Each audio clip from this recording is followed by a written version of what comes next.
Cowboys Crosstalk. Check this out. Live from the Cowboys Club at the Star in Frisco. Brought to you by A#1 Air, the official HVAC and electric partner of the Dallas Cowboys. Blockchain.com. Make your crypto play today. The National Medal of Honor Museum. Join the mission at mohmuseum.org. Buffalo Wild Wings. And by SWBC Mortgage. Customized solutions to help you meet your personal and business goals. Visit swbc.com. We are live from the Cowboys Club at the Star in Frisco. Welcome to Cowboys Crosstalk. I'm Bobby Belt from 105 through the Fan. We've got Kevin Hageland from the KNC Masterpiece on 105 through the Fan. Hey, Masterpiece. We are joined, as always, by three-time Super Bowl champion and six-time Pro Bowler Nate Newton. Yes. And our guest this evening is national champion, three-time Super Bowl champion, and former head football coach of the Dallas Cowboys, and one of the best storytellers you're ever going to hear. This will be a great hour from that perspective as well. We got Dave Campo with us. Coach Campo, how you doing? Yes, sir. I'm doing great. I appreciate being on, especially with Nate. And of course, Bobby, I've known you. I've known of you. Yeah, I've known of you. This is great, and just this club alone tells you why the Dallas Cowboys should keep winning. This is it right here. This is it. Beautiful. Wow. Jerry is a visionary, that's for sure. No question. Everything involved with this. I was walking by the atrium and the Star coming in here, and I was just like, there's nobody's facility that looks like this. Nobody's offices looks like this. It's absolutely beautiful. Coach Campbell, you're in town this week because there is a longtime friend, associate, confidant of yours getting inducted into the Ring of Honor. Jimmy Johnson will be inducted into the Ring of Honor this Saturday against the Detroit Lions. It was announced a couple weeks back when they were in Carolina, and I knew there was no way you were going to miss this. Yeah, well, first of all, Jimmy is kind of him as a no-nonsense kind of a guy, and a guy that doesn't necessarily like a lot of fanfare. Mm-hmm. So when he went into the Hall of Fame, he sent invitations to all of us, all the assistant coaches, and we all went. Well, this one, it's a little different scenario, so he was kind of downplaying it. But guess what? I come here with gratitude because what he did for me with this football team, the players we had that he got, and then, he deserves it. Yes. So it's a respect, and I'm looking forward to it. He deserves to be there. You spent a lot of time with him, obviously, at the University of Miami, then here in Dallas. Nate, you played for him for several years. How gratifying is this personally for you? I know that several players have expressed just, kind of overwhelming emotion, like, hey, we're really happy he's finally getting this recognition. You know what, man? We're all walking. We can all see it, and we can all hear it.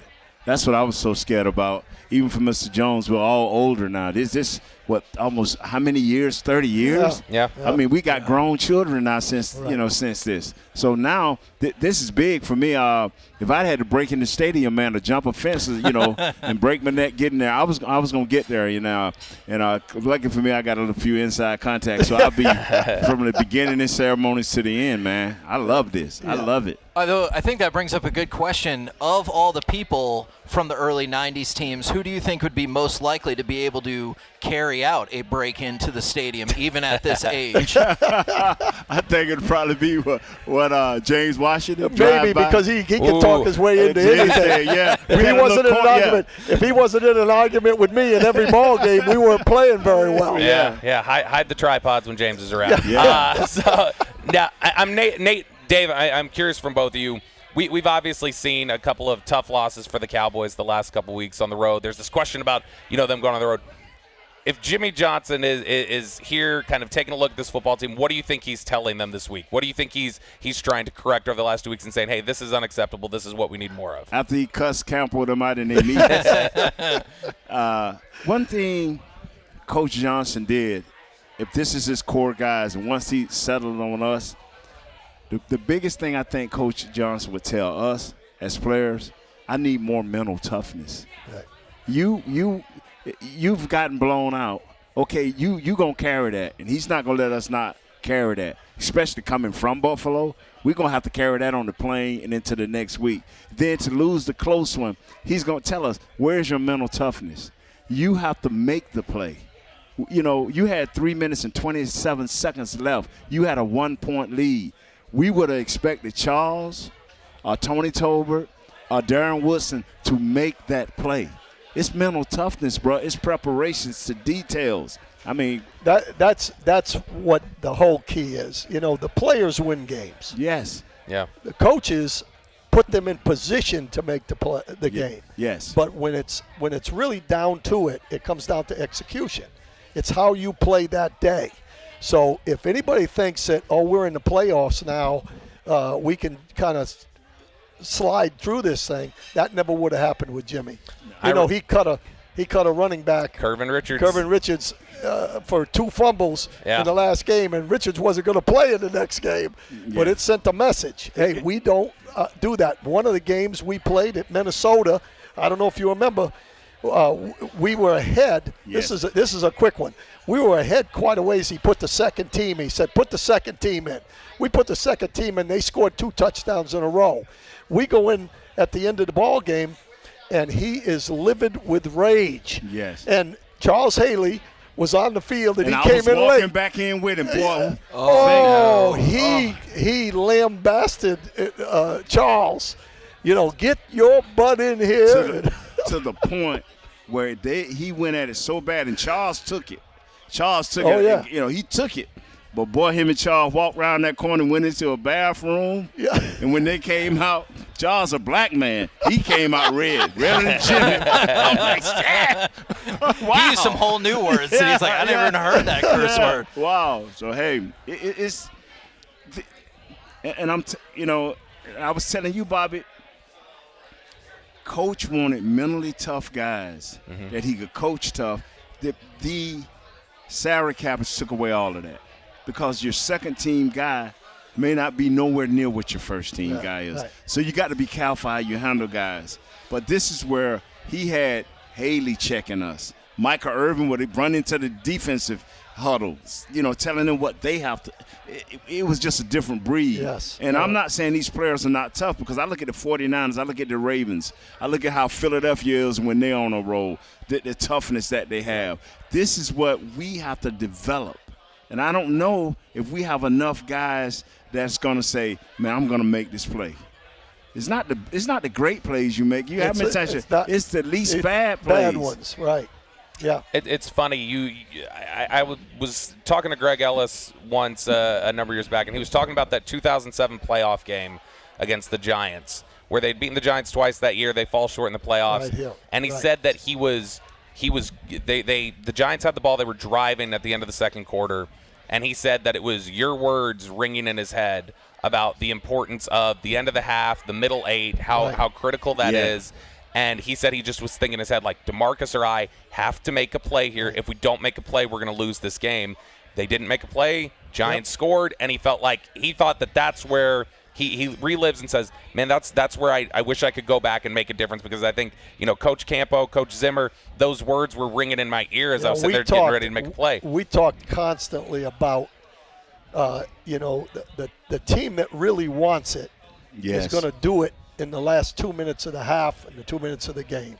I can't tell you the number of times in games where a team kicked a field goal going into halftime, and those 3 points were the difference maker in the game. And this league, every game comes down to 90% of the games come down to 2 or 3 points or 4 points or whatever, and it comes down to a last play of the last series of the game. Well, when y'all were talking about toughness, I'm really curious all of y'all's take on this. Is that was the argument for this team maybe 2 years ago as well. Is there anything in the culture here that you think does not foster that toughness with the Cowboys anymore? I'm not. See, this is the thin line between me and Coach was talking about it. Ex-player, ex-coach, successful ex-player, ex-coach. Yeah. So we don't want to. I don't want to step on them over there. I don't know what their culture is. I don't know. But our quarterback did not smile. Oh. I had to do some of my best jokes to get Troy to even. I mean, game day was off. That was off limits. He gonna high five you. He gonna tell you to get your behind up there and get lined up. And his look, man. Michael Irvin did all the chirping he did around. all the talking. Yeah, it was just a mindset that. And I don't know who that guy is on this team. See, I think in answer to your question is the head coach has to be consistent. Yes, he does. Whatever he is, he can't be Jimmy Johnson and then the next week be Wade. Yeah. Okay? Yeah. The head coach has to be consistent. There has to be guys in the locker room that make what you're talking about real. And as long as there's a few guys in there that do it, and I'm hesitant because, number one, I haven't seen enough of the Cowboys. I've seen a number of games, but you just don't know what goes on in the locker room. And I thought Parsons kind of displayed a little bit of it. He's burned up about getting held, and he's ripping this guy and that guy. Maybe that's going on in the locker room, and maybe that tells this week. When we go back to that discussion of the middle eight, though, the end of the second, the beginning of the third, and something that you, Coach Zimmer, a lot of coaches view as like a critical time during the game. The Cowboys, in all 5 of the games they've lost this year, they've lost the middle eight. They've gotten outscored in those 8 minutes. And so when you look at that, what is the remedy for that? How do you address that and say, we've got to get better about closing out halves, we've got to be better about starting halves out stronger? What is a remedy for that? Well, first of all, it's like everything else. It's repetition. You have to practice it. If you don't practice those situations during the week, you're probably not going to get it in the game. Right. So that's part of it, but it's just all coaching is sales. That's what coaching is. You're selling yourself. You're selling your system. You're selling the head coach. You're selling this and that. I always on defense sold the heck out of our quarterback. Hey, look, if we get a stop here, we got a chance to score, and then we get the ball in the second half, we got a chance to double dip. So all of that is all sales. And to me, that's the key to the whole thing. Every great coach that I've been around, and the first time I heard about the middle eight, it wasn't called that then. It was the last 2 and a half going into halftime, and it was the first 5. And I heard Coach Gibbs of the Washington Commanders. Back then they were the Redskins. Mm-hmm. A brief period I was with them he taught this started in training camp. Yeah. Even whether you was the third team going out there, he would say, I need to control the ball the first 5 minutes. If we don't score, I at least want to be on their 30. Yes. Right. He said, we don't score, I want to eat up enough time to where they can see that we can get in their heads. Coach, you're so right. When I can drive down there, even if you stop me, that's fine. But I took those first 5 minutes, and your game plan is wrecked, especially if I have a lead. Your game plan is wrecked. When we come back, some more specific takeaways from this Cowboys-Dolphins game this last week, and also we'll see if we can get Nate Newton and Dave Campo to tell us some good Jimmy Johnson stories. That's next on the SWBC Mortgage Cowboys Crosstalk.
to Dallas Cowboys Crosstalk. Yeah, check this out. Live from the Cowboys Club at the Star in Frisco.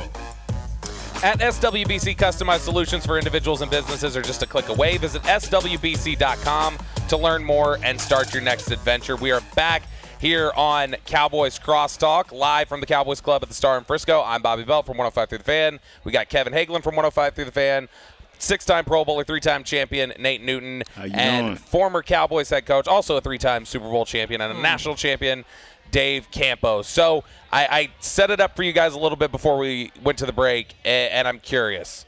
And we'll start with you, Coach Campo. Give us your favorite Jimmy Johnson story from those 90s teams. Well, my favorite one was 1993. When I already told you some of the negative part was in 1993 when he stepped out and said, you can put it in 3-inch letters, we're going to win this game.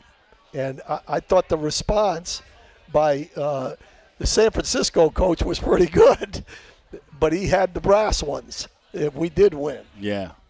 Nate, what was your favorite story of Jimmy? It's kind of long, but I'm going to tell it to you. Hit us with it. Okay, Michael Irvin was telling us, hey, Jimmy's coming. Jimmy's different. All of this foolishness, and Mike ain't, I'm saying it nice. All this foolishness and it's finna stop. Big New, you need to get in shape because we're going to do some 110s. And I'm like, 110s? And so that is what was stuck in my mind from the day it announced that Jimmy was coming. I'm like, I'm finna get cut. I thought I was going to get cut with Coach Landry, but I know I'm finna get cut with Coach Johnson. So this stayed on my mind so bad till about an hour before we were getting ready to run the 110s. I went to Coach Johnson. I said, Coach, cut me now. Because I'm not finna have, I'm serious. I said, Coach, I ain't finna have you cussing me out and handling me in front of all these folks. You know what I'm saying? Cut me now. He looked at me, calm down. All I need for you to do is you make what you can make and you just keep moving. So we went out there. I made 1. I made 2. I made 3. I did not make the 4th. So I looked at Coach Johnson. Coach Johnson he did this right here. So I just turned around because everybody had already took off. I just went to trotting down. About the 6th time I trotted back, they was about on their 8th, right? This kid falls out. And Kevin O'Neal and Jim Meyer and all these guys running over there. Jimmy, this guy. And all the media was out there. This guy's having an asthma attack.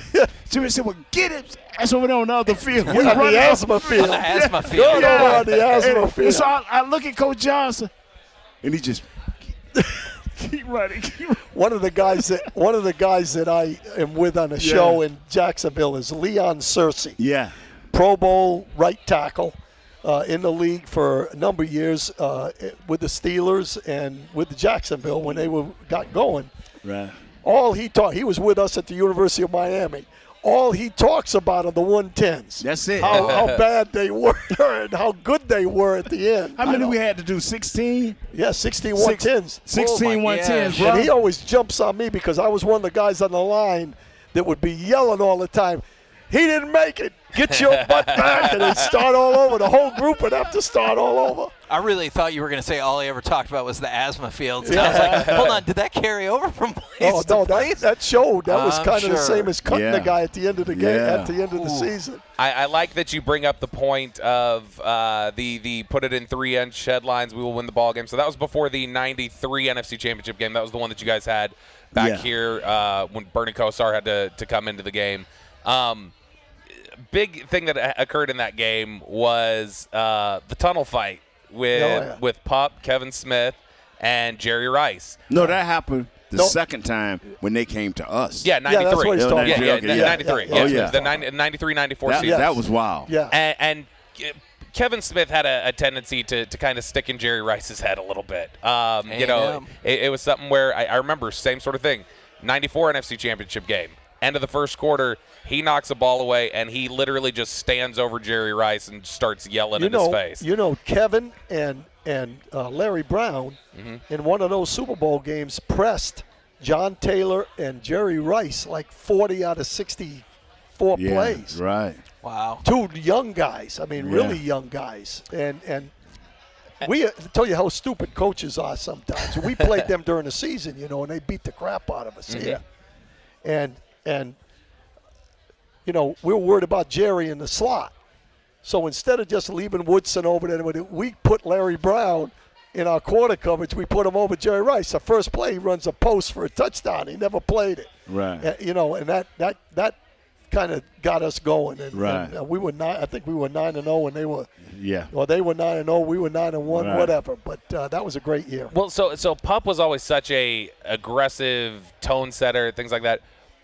Nate and Coach Campo, I'm curious, when we talk about the toughness, when we talk about that, is that the kind of attitude you're talking about? Is that kind of the edge you're talking about? You want the Kevin Smith edge. You want the James Washington edge. Is that the type of players you look? And is it something that you feel like is more needed on the defensive or the offensive side of the ball right now? I'll let Coach speak on it, man. But I used to see Coach Johnson and Coach Campo, them, first and second down, they would let you have at it. They would coach. But on that third down, they wanted their techniques. They wanted them to be perfect because that was a make it and break it down. I used to watch Campo go ballistic. We had situations out on the field. This is third down. All that grabbing and they wasn't playing that. They believed in mental toughness. We're playing in one of the playoff games in '95, and Dion. He wasn't a great technique player. No. And you really have to you got to be smart enough to let him do something. You can't overcoach him, right? Well, there was some play and they ran it out, and Zimmer was on the phones, right, with me. I'm in the press box. Somebody ran it out or something. The guy completed it for a first down. It was a critical first down. Well, I went ballistic in the press box, okay, right. And I'm cussing Dion out, upset. You tell Dion we're paying him $30 million, whatever we're paying him, and he gonna let that guy beat him on and out. And Zimmer got so upset, he took the headphone off. He said, "Dion, he wants to talk to you." And Dion got on. And I went, "Now, Dion, come on now." Yeah. It was a completely different thing, but it was that mental toughness was important for our group. And Nate, I know this is something that you've been really big on lately, is that like you want to see some more of that edge from this football team. And so is that something you feel like, hey, I need tone setters on the defensive side of the ball more, or are you looking for it more in the trenches on the offensive side of the ball? Obviously, you want more of it on both sides, but where do you think it's most needed on this team right now? Defensively, we one thing we never had to worry about going into a game. And I'm being honest with you. When they coached us, they were a top 5 defense for 4 or 5 straight years. One year, y'all back-to-back ones or we 3. Were 1-3 or something. Yeah, 1-3. We knew that they were going to get the ball for us and give us a short field, or they was going to get off the field at the right time. It's called situational football. And we practiced that, and we played it, and we knew that. Because Mike would be in their huddle. I'm telling you, we'd be running off the field. We done turn the ball over. We done got kicked out on the 3 and out. And Mike will be running off the field. Charles, whoever it is, Tony, get us the ball back. To the point where they be like, get that out of our huddle. But lo and behold, if not that series, the next, they was going to get us the ball back. You know how tough you have to be to look at another team like the 49ers with a Jerry Rice and a John Taylor? You're looking at Randall Cunningham and these guys. Come on, man. And you go in and get the ball? We couldn't do nothing but score it in. We could, because we got to uphold our end of the deal. And this is what, and I'm telling you, you were winning a game with 3 minutes and 27 seconds left. Yeah. We wouldn't have lost that game. It's funny. We, over at 105 Through the Fan, we got a chance to talk to Dan Quinn before the season, and one of the things I'd ask Coach Quinn is, I know like physicality and toughness are a hallmark. Like he wants it on his defense. That's one of the when he's got the playbook and he's got the philosophy in the top, like that's a bold print at the very top of it. That's what he's looking for. And I remember I'd asked him, how much do you have to identify and acquire toughness versus how much do you think you can bring it out of somebody?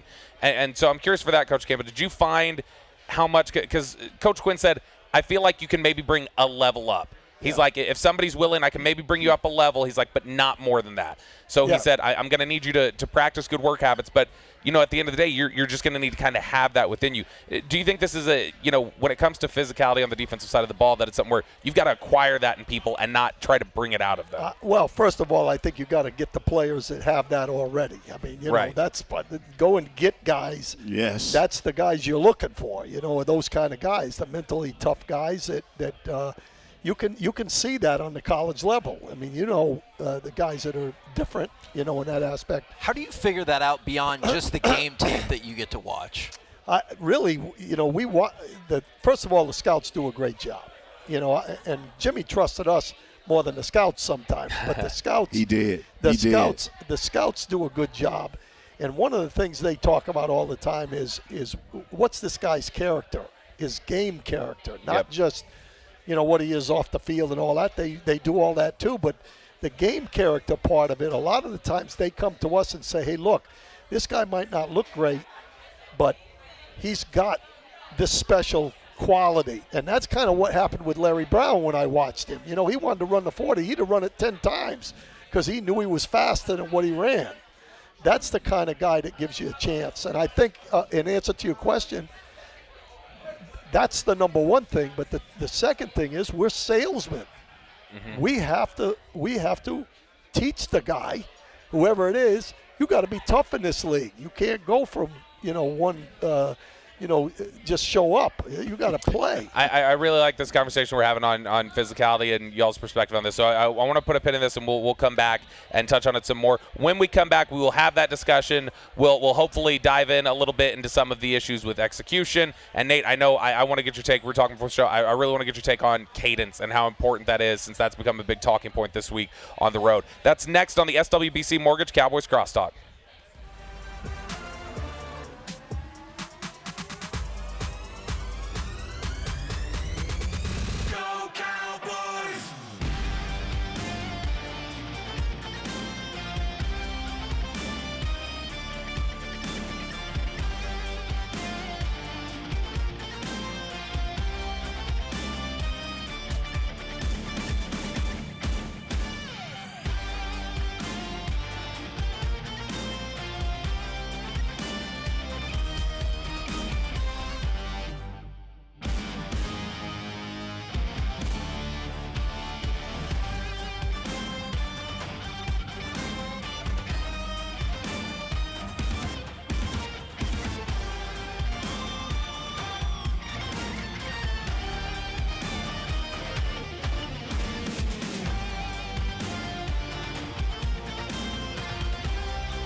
back to Dallas Cowboys Crosstalk. Yeah, check this out. Live from the Cowboys Club at the Star in Frisco. Want to use what the pros use? Jack Black is the official men's skincare brand of the Dallas Cowboys. Visit getjackblack.com today. This is the SWBC Mortgage Cowboys Crosstalk. We are live from the Cowboys Club at the Star in Frisco. We got Kevin Hagelin from 105 Through the Fan, Nate Newton, 6-time Pro Bowler, 3-time Super Bowl champion, and national champion, and 3-time Super Bowl champion, Dave Campo here. That means between all of us, we have 6 Super Bowl rings. I know. That's like we average a ring and a half us. between the 4 of us. That's pretty good, you know? Yeah. I think that those are good numbers that I can lean on here. So, Nate, when we look at we're talking about toughness, and I'm interested for the way both of you view this. So Dallas, in a lot of ways, finds a lot of success being a finesse football team. Like the way that they're able to play with a lot of track speed and and that speed on both sides of the ball. Pin your ears back and rush. On the offensive side, take advantage of the speed, and they play a finesse game. Is that something you naturally are going to lose when you are a finesse football team? And not that that's necessarily a dirty word, but being a finesse football team and the way you win that way, are you naturally going to lose some of that physicality? I'm going to tell you something. I'll go back to the 49ers, the first time we beat them. And the second time we beat them. Mm-hmm. They weren't as physical as us, but they went out and got this kid from Florida State called Bar None, William Floyd. And he helped change the culture of who they was.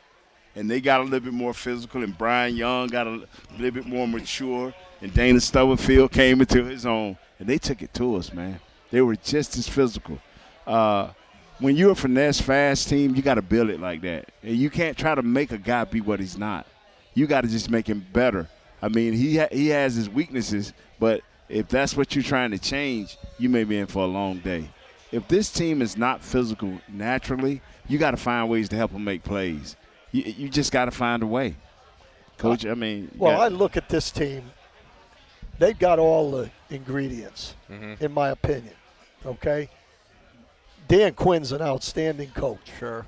He's always been solid defensive coach, right? He takes advantage of what he's got. You get into a third down situation with this team, you're in serious trouble because he's got some guys that you're talking about that can rush. Where they have the problem is, it looks to me now, and again, I'm not there, I'm not coaching them, I'm just looking at it. They play the run, rushing the passer. So some of the stuff that you look at and you say they're not physical, it's because their scheme is based on up the field and then play the run on the move. Whereas if you got a bunch of guys like Vita Vea, the guy at the Buccaneers, that's going to take a guy on and he's going to whip his butt, you're not going to run the ball on that guy. Well, with that in mind, this team is going to win games based on playmakers. And they've got playmakers on both sides of the ball. And there's going to be some times when you look at it like this last ball game where they ran the ball on them a little bit too much. And that's just – but the physical part of it, kids are different now. Yes. I don't know exactly what you do there. You know who used to be like that? Who used to rush the passer and tackle him on the way to getting the pass? Was Minnesota back in our day. Oh, yeah. Minnesota had John Randall. They had another great Hall of Fame defensive end, and they was rushing that passer. And Turtlink was the defensive line coach. Yes. Tackle them on the way to the quarterback. Right, exactly. And that's just how they played. And I think that's this team here. Yeah. And then offensively in this last ball game, looking at the Dolphins, they're a little undermanned in the offensive line. They're banged up a little bit, and that's not a good combination. If you're not stopping the run, and you're banged up in the offensive line, that's not a good combination. The guys up front win the game. I mean, really, when it's all said and done. We've had there's been a lot of discussion throughout the whole season, but it's really gotten loud the last couple weeks.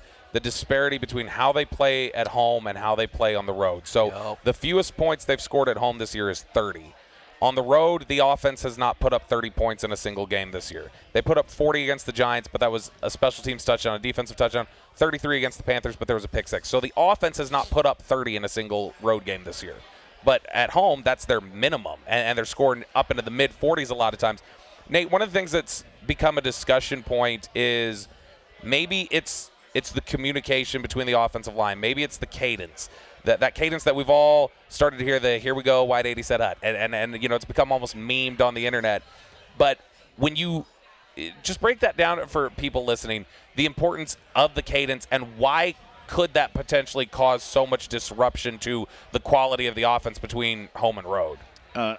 It's going to take a little time now. Hit it. We hit it early enough. Do you want to get – No, I want you to answer that question.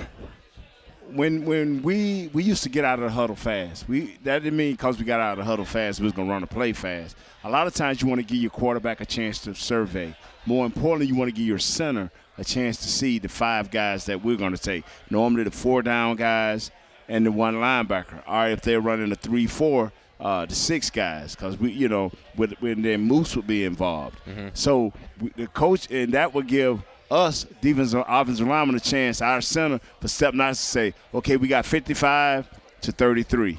And the quarterback, okay, they got 55 to 33. So that alert the wide receiver out there that if this 33 come along with 55, it's a hot route. You break this thing off right now. So now, but the quarterback may change the play. Boom, boom, boom. He may flip it all the way to the other side. So now we're looking at 55 still, but now we got 26 over here. This receiver got to be alerted to it. This tight end, now, because we moved the power, this tight end got to be alerted to it. Clock get down about 12. Ready. Here we go. Play is in lock. It's locked now. We're not going to change it.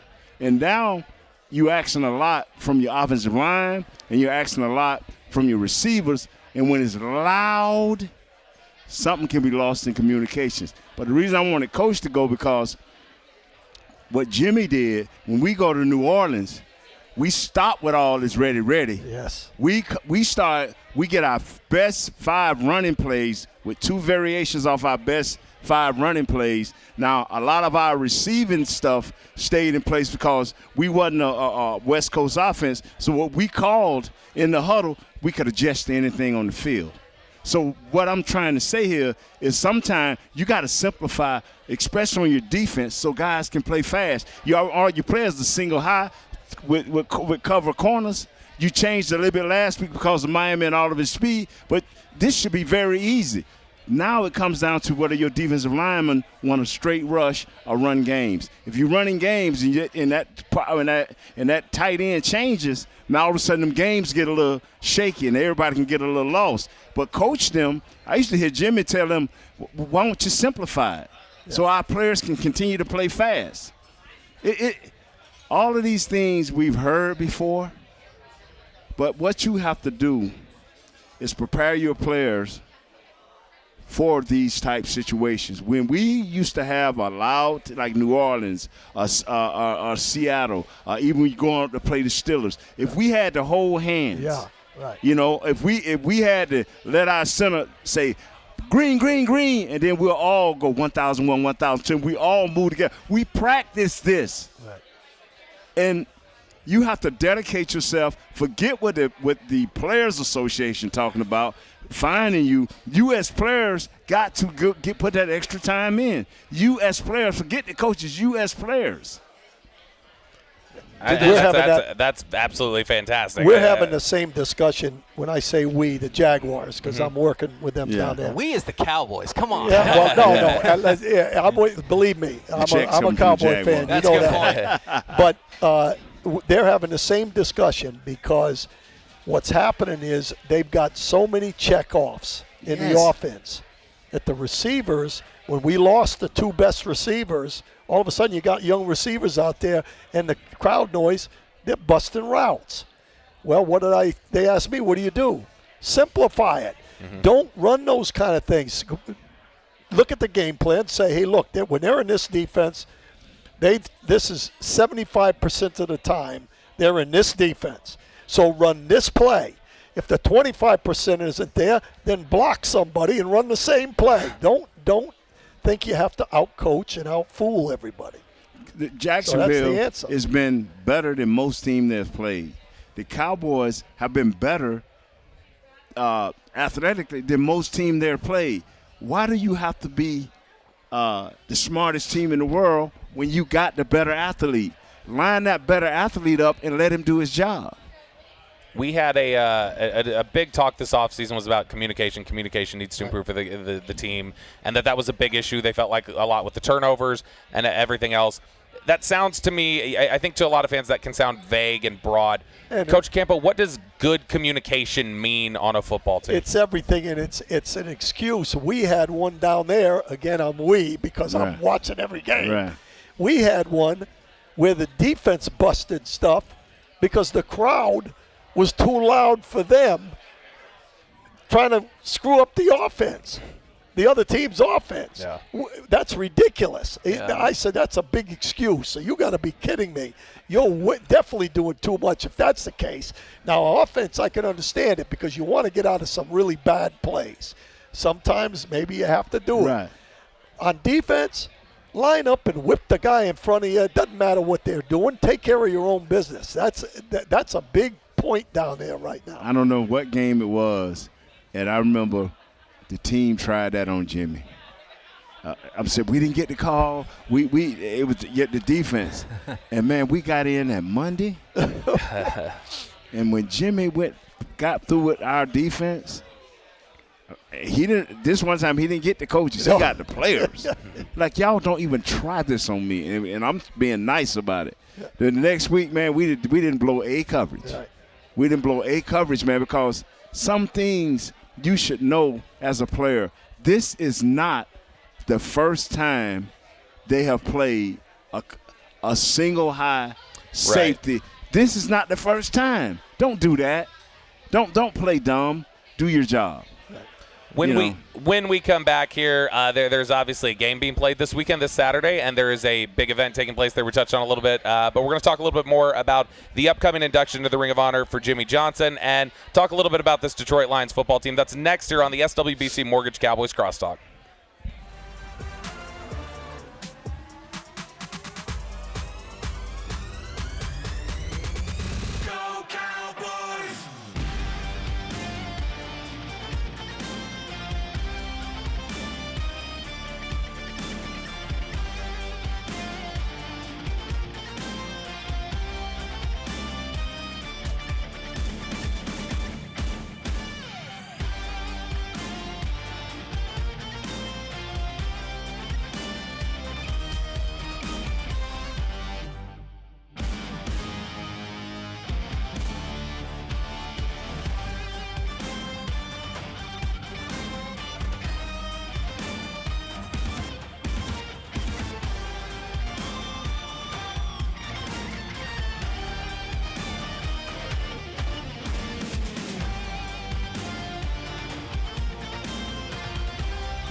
Back to Dallas Cowboys Crosstalk. Yeah, check this out. Live from the Cowboys Club at the Star in Frisco. At SWBC, customized solutions for individuals and businesses are just a click away. Visit SWBC.com to learn more and start your next adventure. This is the SWBC Mortgage Cowboys Crosstalk. We are live from the Cowboys Club at the Star in Frisco with Kevin Hagelin from 105 Through the Fan, Nate Newton, the 6-time Pro Bowler and 3-time champion, and former Cowboys head coach Dave Campo, the national champion and the 3-time Super Bowl champion.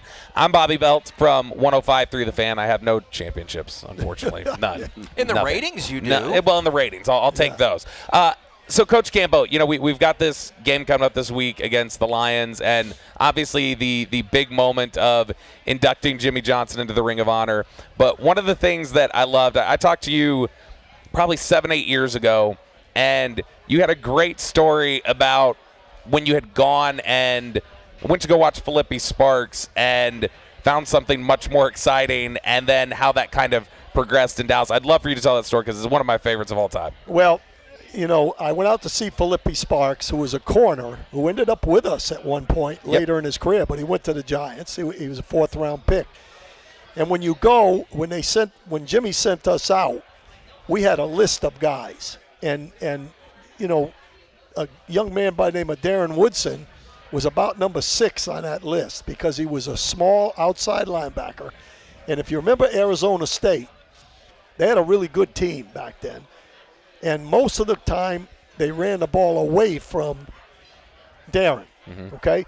Well, when you go to those workouts, they have a room usually. It's usually in the afternoon. So in the morning, all the scouts show up, and they have a room where they've got film going. So I'm sitting in the room with all the scouts, right? And I'm sitting there, and I'm looking at Sparks, and I hear the guys talking, and that's the first time I really started zeroing in on them. One guy's going, you know, I don't know about this Woodson guy. He never hits anybody. You know, he runs around, but, you know, what's he going to play? You know, we don't know about him. So I start watching him, and the reason he's not hitting anybody is because they're not coming to him. They're going over the other way. So I see him running. So I said, hey, let's work this guy out as a DB. So Lynn Fonts was a secondary coach for Detroit, and he was there. So I said, hey, Lynn, let's work this kid out as a DB. So we asked him. He said, yeah, absolutely. Well, we're at the 40-yard dash at the beginning of the whole thing, and I'm standing right on the line, at the end line. Here comes this guy, 6'2.5", about 218, 220. Yes. He comes out, and he runs a 4.3, 540. He looked like a Mack truck coming down that line. So I said, we're definitely working this guy out. So we work him out. Physically, footwork-wise, acceleration, all those things he had. Mm-hmm. So I go back to Jimmy, and at that time, we didn't have a big, strong safety. Mm-hmm. That was one of the things that Jimmy wanted bad because the NFC East was a power league at that time. So I came back to Jimmy, and I said, hey, Jimmy, this kid, you know, we go over every player. I said, hey, listen, this kid, I don't know if he's going to be a big interceptor, which he never ended up being, you know, which is probably keeping him out of the hall right now. We're going to get to that, I promise. Yeah, but he should be in the hall. But anyway, I said, but the guy starts for us at nickel. This guy will support the run, and he can run with the wideouts. I said, he starts for us, and he'll be on every special teams unit. Mm-hmm. So he comes in, he starts for us at nickel. We play well. He does a good job. So that's the story we heard a little earlier. You know, he says the second year, and he was a backup safety. Yep, behind Thomas Everett and James Washington. Yeah, and you know, I didn't like to play young guys back there because that's my butt on the line back there, right? So I said to him, I said, Jimmy, you know, Jimmy came in, he said, we're going to start Woodson at safety. And I said, okay. I said, I'm a little nervous, you know. I mean, he hasn't done much back there. And Jimmy said, we're going to start Darren Woodson at safety. And I looked at him, I said, that's exactly what I was going to say. We're going to start Darren Woodson at safety. And the great thing about him, why he should be in the hall, thank you, is two things. Number one, he played both nickel and safety in the same game. Mm-hmm. Okay, that's number one. Number two, he revolutionized the game, the safety position. Thank you. There were no cover safeties in the league at that time. Yeah. Everybody was a lot of 3 deep, man free, and we brought the quarter coverage in, where he was having to cover wideouts down the field as well as play them at nickel. Yeah. And he revolutionized the safety game. And from right now, when guys look at safeties, I guarantee you coverage is a major factor. And especially with nobody hitting anyway. Yeah. Cover somebody. Yeah, but it's funny. That reminds me of Darren had told the story a couple of years ago that he ran into Mike Zimmer at the Super Bowl, and Mike Zimmer told him, he was like, man, I apologize. And he's like, apologize for what? He's like, I think we're part of the reason you're out of the Hall of Fame. He's like, you were too good. We asked you to do too many things. Absolutely. He said you weren't able to just stick at a spot and collect stats and blow people away. And he's like, we asked you to do so many different things. And not only that, he got everybody lined up. Everybody. Smart guy. Everybody. He did it. He really revolutionized it. This seems like a passionate subject for you that Darren Woodson doesn't get the respect. It's preposterous. Yeah. It's just, I didn't believe in conspiracy theories until I became a Dallas Cowboy. I didn't, because you can't sit up and talk to any guy that votes on the Hall of Fame and say, hey, man, why are you keeping Woodson out? Don't run the stat thing about me, no interceptions. Because half of these guys he was covering are in the Hall of Fame, and you check the records, they caught either half or a third of what they did when he was on them. Yeah. This don't make any sense. This don't make any sense. You did Bob Hayes in. You let this man die before you put him in there. He changed the game. Right. Every time, most of the rules that have been changed because of the Dallas Cowboys. Yeah. And now you do this again to Woodson. I mean, let some old folks committee, and which I'm old, vote him in when he should be in, and he should have been in no later than the second ballot. Don't do this. Don't do this. I think Rick Gosselin has tried to, come on, man, bring him, up a number of times, and again he's in the running again. But this who is knows? foolishness. I'll man. tell you this: he's every bit as good as John Lynch. Yes. And I like Leroy Butler. I think Leroy Butler was a heck of a guy, but I think he's better than Butler. We know he is. It ain't no think. Yeah. Our colleague at 105 Fifth Fan, and somebody you guys have both worked with professionally and at DallasCowboys.com, Brian Broaddus. Yeah. Brian was in Green Bay, and he will say routinely, he's like, I was with Leroy Butler. I'm telling you, Leroy Butler has no business being ahead of Darren Woodson. Yeah, that's it. And I love Butler, by the way. Brian does too. And the one thing that Darren has that Butler has is you'd want him for your son. Yeah. And he came out of the toughest area of Phoenix. Most of his friends are either dead or in jail. Wow. And he is a character, everything that you look for. That's, to me, what a Hall of Fame guy should be. He's got to show what he can do on the field, but there's other things involved in it as well. So, hey, if I was voting, I'd be voting for him, I guarantee you. We got just about 2 minutes left here. Nate, I know that this game this weekend against the Lions, you took notice of the safeties, how physical they play. Just in these last couple minutes, what's a key for you heading into this game against Detroit? What do you think we need to see from the Cowboys? We're going to have to protect Dak and let Dak do his thing. There's two things that cannot happen offensively. CeeDee Lamb cannot disappear, and Tony Pollard has to get 20 touches or more. Defensively, continue to shut down the run game. Everything is predicated for Jared Goff off the run game. Yeah, I feel the same way. I mean, exactly the same way. I think the one thing that they have that we have to deal with, we've already been talking about it for about 2 segments, they're physical. And that's something we got to match their physicality and protect the quarterback. They can't handle Lamb when he's I've watched them a bunch. They can't handle Lamb. I was going to jump in with that. Sometimes they say take what the defense gives you, and that's great. Sometimes you just funnel the ball to your best player and let him be your best player. Let him make a difference. Absolutely. We got just 1 minute left. Coach Campo, for people who really enjoyed this hour and enjoyed some of the stories you told, let people know what you got going on, where they can find some of your work, because you're like a media working man, just running to the ground now. Well, over here I am. I'm on the special edition tomorrow. I'm on Channel 11 on game day at 11 with Bill Jones, and doing some things here. Obviously, back in Jacksonville, I'm a utility infielder. I'm on about 5 of the shows at different times, so I'm enjoying that. Just getting the most run out of you that you can. Former Cowboys head coach Dave Campo, thank you so much for joining us. Nate Newton, as always, thank you. Kevin Hagelin, thank you for your time. I'm going to clap for you, Kevin Hagelin. Absolutely. Cowboys and the Lions, they play Saturday night. Again, it'll be a very special evening with Jimmy Johnson going into the Ring of Honor. A lot of memories flooding back. We'll talk to you again next week on the SWBC Mortgage Cowboys Crosstalk. This has been a production of DallasCowboys.com and the Dallas Cowboys Football Club. How about this, Cowboys?